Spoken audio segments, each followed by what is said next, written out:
Hello, welcome to my video where I'm going to make some predictions about the UFC fight night this weekend.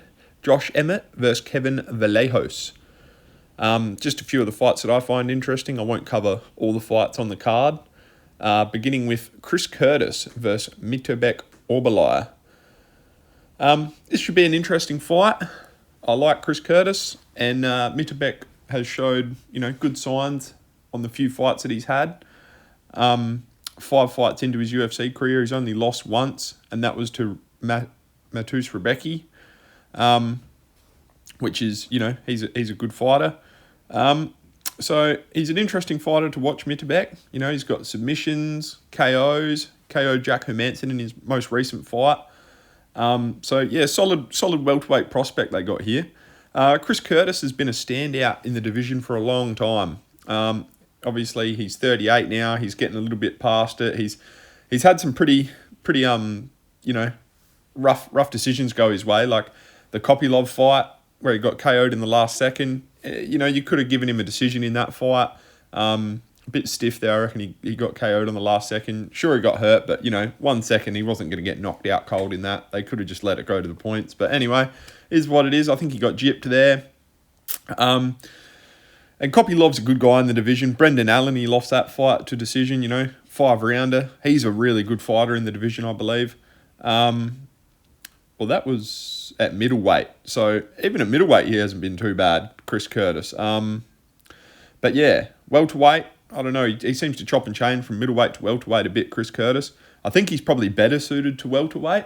But being 38, the weight cut might be a bit hard for him now. So I'm surprised he's still taking these fights. He must see something he thinks, Mitobek's lacking. And I do believe he is lacking a bit in the striking department. He strikes me as more of a grappler. So I think Chris Curtis, that's his advantage. Keep it on the feet, keep it standing. You got the experience. You can stuff takedowns pretty good. But yeah, I think it'll be a hell of a fight. Good old head. 10 years age difference in this fight. So you'd have to lean towards the younger guy. I'm definitely going to back Mitobek, but I'm just interested to see how Chris Curtis performs in this fight. I think he's a good fighter. Like I said, he's been a mainstay in the division for a long time. So let's see how good he is on the night and see if he keeps it standing, he could win this fight. But I think the young youth, the overall energy will come into play in this fight, and I'm going to go with Mitobek by decision. I think he'll look for a finish, but I think Chris Curtis, with the experience, will be too hard to stop. And I think, it will be a relatively close fight. Wouldn't be surprised if it's a split decision. Chris could win a couple of rounds on the feet, or win a round on the feet. But, I think Mitobek by wrestling in this fight. All right, we'll go into the next one, guys. A heavyweight clash. Vitor Petrino versus Stephen Asplund. Now, this is a really interesting fight. Stephen Asplund just signing with the UFC after his Dana White Contender Series fight. He got the KO in his first UFC fight against Sean Sharaf. And when I seen this guy, I didn't think much of him. I must admit, he doesn't look great. Let's be honest. But he's doing everything right. You can't knock a guy. He's tried to lose a lot of weight, and obviously it's worked. And he seems to use his cardio well. So I'm surprised by the results. But I think Vitor Petrino is a hell of a fighter. Hasn't always had the greatest success. Lost 2 of his 5 fights in the UFC by KO and by sub. Anthony Smith got him, and Dustin Jacoby. So not great, but he's knocked out Thomas Pedersen in his last fight, and he submitted Austin Lane. Yeah. He's Brazilian, so he's got that going for him. I like my Brazilians. So, similar age. Stephen Asplund's obviously a little bit bigger. But yeah, I think Vitor Petrino's cardio will come into this. I could see him probably getting a stoppage too. I think he'll outpace him, land the cleaner shots. Probably later rounds. I could see a first round KO, but I think a round 2 KO for this one, guys. My next fight I want to just touch on quickly. Charles Johnson versus Bruno Silva. Now, I'm not crazy about this fight. I'm never am really with the flyweights. You just don't see the action. No real big knockouts or anything. But I do like Charles Johnson.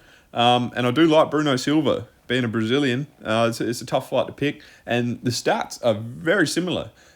Charles Johnson's a little bit taller, got a little bit more reach, but both 35 years of age. So, they're both sort of getting to that latter stage of their career. Still got plenty to offer. 14, ranked 14 versus ranked 15. I think Bruno Silva's a good guy to watch. He likes to go for this, when you're talking flyweights, you don't get any more entertaining than him. He's got the KOs, he's got the subs, or he'll get KO'd, it's tough for me to make a prediction in this fight, though. Charles Johnson seems to play it a bit safer. He throws good hands, though. He has got a couple of KOs on his career.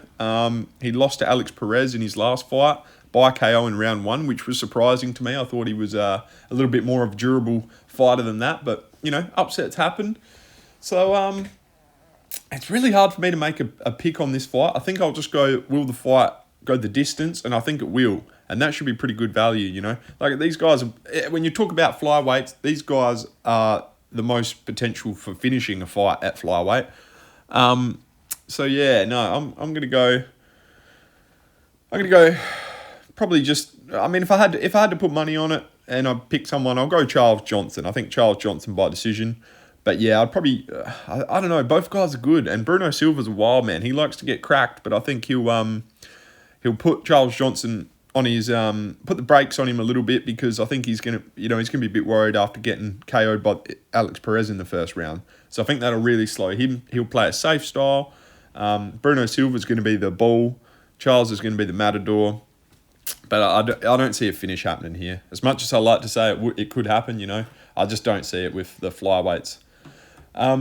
Next one I wanted to just go into quickly, Eric Anders versus Brad Tavares. I've watched quite a few Eric Anders fights in my time. I do like his style. I think he's a very entertaining fighter. I remember when he there was a guy, I can't remember the guy's name. I don't think he was much of a credible opponent, but he head kicked a guy when he was getting up, just as he got up off the ground. That was my first real introduction to Eric. Well, that's what made me a fan. I've seen him fight probably before that, but that was an awesome win when he kicked that guy in the head. Another highlight I think of too when I think of Eric Anders is his fight with Thiago Silva.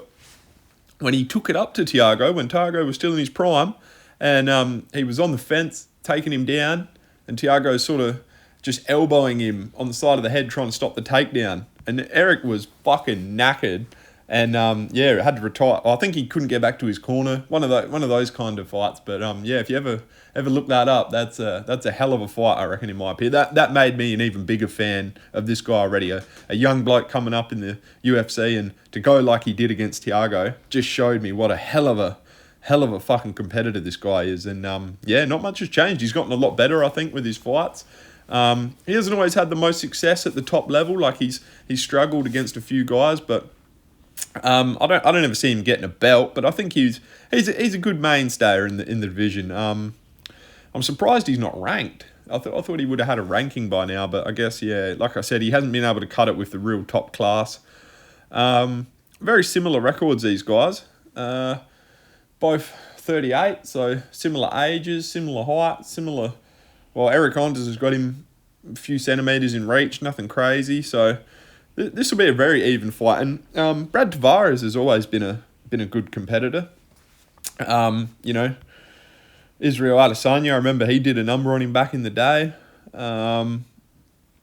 They've fought a hell of a lot of guys, these two. I think this one's going to be a tough one to predict as well, guys. Like I said, I'm leaning towards Eric Anders because of my a little bit of favoritism towards him, because I've always liked his style. He's nothing but heart, that fella. I think he comparing the two bodies too, he strikes me as the kind of guy, like, the weights are going to be similar, but I think he'll be heavier one when they go into the cage on fight night. I think he will rejuvenate a little bit better. But I don't know. Brad Tavares always looks good, man. And I liked his leg kicks. He throws lots of good leg kicks. I think that'll slow Eric down quite a bit. I don't know. I'll go with Eric, just for the fact I think he's going to wrestle him. He's probably going to hold him on the fence, land some good shots, and that'll probably just be enough to win him a decision in this fight. But I could see Brad getting a knockout possibly, but no, I'm gonna go with Eric, guys. I think Eric by decision. Tough fight to call, guys. I'm really interested in that fight though. That'll be a really good fight to watch, I reckon. We'll move on here to the next one. Ion Cutelaba versus Umar Sy. Now, I don't know a lot about this Umar Sy guy. I watched him fight in France, I think it was, UFC Fight Night France. That was my real introduction to him when he knocked out Brenderson Ribeiro. Made it look easy too, round 1 KO. So Umar Sy seems like a bad motherfucker. He's only lost 1 fight in his UFC career. He's had 4 fights. And what can you say about Ion Cutelaba? He is one of the most up and down fighters I've seen. He looks great 1 minute submitting guys, and then he looks shit ass the next. This Umar Sy dude is quite a bit bigger than Cutelaba, and I don't know. I think Cutelaba can't really take shots very well anymore. So he's going to get jabbed. Well, in my opinion, he's going to get jabbed and work from the outside by the bigger, rangier guy. And I don't think that's going to suit Cutelaba very well. He's probably going to struggle to get a takedown. But that if he does want to win this fight, that's his go-to for victory. He's got to get Umar Sy down and use his experience on the ground to grapple him and try and lock in a submission. That would have to be the weakest area for this Umar Sy. I haven't seen a lot of him on the ground. I think he likes to throw the hands.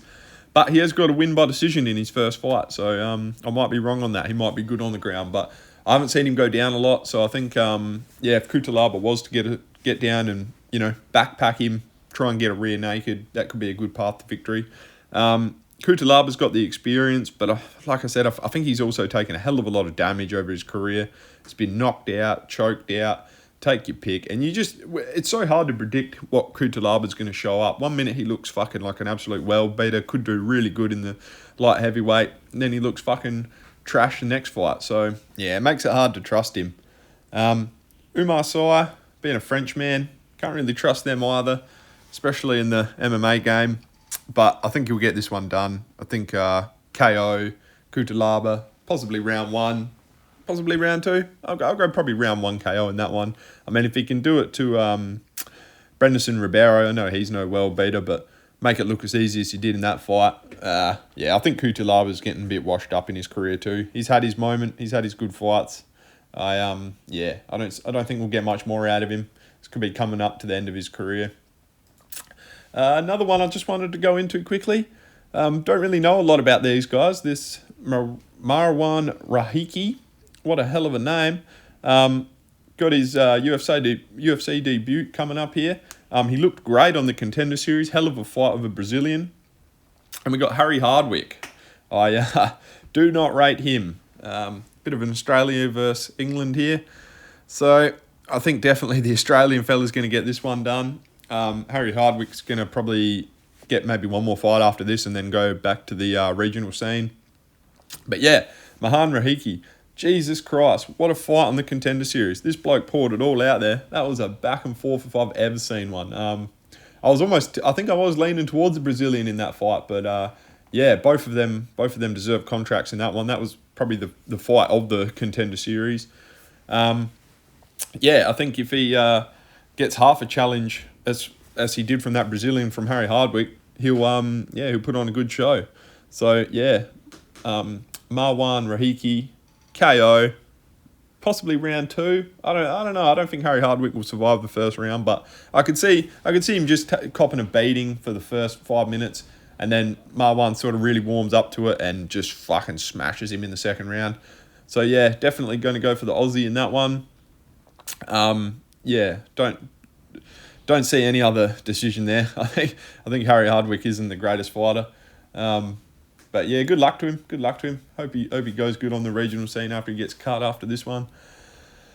I'll go straight into the main event because I don't think anybody wants to hear about Amanda Lemos versus Gillian Robertson. I'd probably go Lemos in that fight, though. She's a bit of an underdog. She's not great. She's hit and miss, but yeah, I'm not even going to bother going into that one. Going to the main event here. Josh Emmett, what can you say? 41 years old versus Kevin Vallejos, 24. Now, I'll tell you what, I didn't really know a lot about Kevin Vallejos till I seen him in his last fight when he KO'd Giga Chikadze. That was a fucking nuts KO too. This young bloke is looking like a world beater at the moment. Josh Emmett though, fucking you talk about an old fella that can crack. He hasn't had the greatest side of things lately. You know, Lerone Murphy decision. Yusuf Zalal got him by sub in round 1. You don't see that often with Bryce Mitchell. Josh Emmett. So Bryce Mitchell got fucking absolutely knocked dead by Josh Emmett.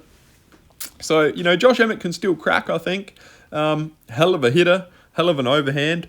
But Kevin Vallejos, you know, he seems a bit more like he's got sharper defense, sharper reflexes, a younger bloke. Obviously, like I said, Josh Emmett, 41 years old, guys. Like, hats off to him for still being as fit and as fucking physically capable as he is at that age. You know, the guy's taken some damage. It's not easy, all these training camps and stuff he would have gone through. Before he went on, he's lost 4 of his last 5. But before that, this guy was looking really good, eh? Going right through the division. Thought, Jesus, here we go. Like, Josh Emmett's going to make a run here at the title. Nah, not to be. Lost a few fights he should have won. If he had beaten Murphy and maybe Zalal, he could have been back in the mix. But, you know, he's had some hard fights. Tuporia, he fought Ilia Tuporia, and he went a decision in that one. So that tells you he's still got a chin on him. To go 5 rounds of Ilia is pretty impressive. But yeah, I think, you know, 41, he's going to be a bit washed up. The damage is getting to him a little bit now. Kevin Vallejos is fresh. He's going to be looking to inflict as much punishment as possible. I think, you know, he's got to stop beating up on these old guys. Like, what's Giga Chikadze? He'd be about 42. He fucking KO'd him, and now he's going for Josh Emmett. Like, fucking fight some young blokes, mate. But I think, yeah, we're probably going to see another KO here from Kevin Vallejos. The thing is, I don't know what round it's going to come. Probably rounds 3 or 4, I would say. Maybe even round 5. I don't know. It depends. Kevin Vallejos has never gone 5 rounds too. So, you know, if you're Josh Emmett, that's something you want in the back of your mind, just to drag this fight out. Make him go to deep water and see how his cardio holds up. But, yeah, the Argentinian, he looked great. He's looked fantastic in all of his fights here. He's got a little bit of height, a little bit of reach. Josh Emmett's got a little bit of reach, but he's got the height. I think, yeah, Kevin Vallejos is going to be throwing head kicks. He's going to be fucking throwing spinning shit, flying knees. I like Josh Emmett, don't get me wrong. I think he's a great fighter. But, the new blood's coming in. I think, he's probably going to have a few more fights like this where he has to fight, be a bit of a gatekeeper sort of role, fight some new fellas coming in. And, you know, I think he'll stop a few, but I think this Kevin Vallejos is going to be a bit too much for him. But, yeah, hell of a career, Josh. You know, always entertaining to watch. Loved it when he knocked out Michael Johnson. That was fucking sickening. And, yeah, you know, the Bryce Mitchell knockout, fucking hell. This guy was a fucking banger, and he still bangs hard. So here's hoping he can land a big one on the jaw. But, yeah, I don't see it personally. I think Kevin Vallejos will be moving the whole fight.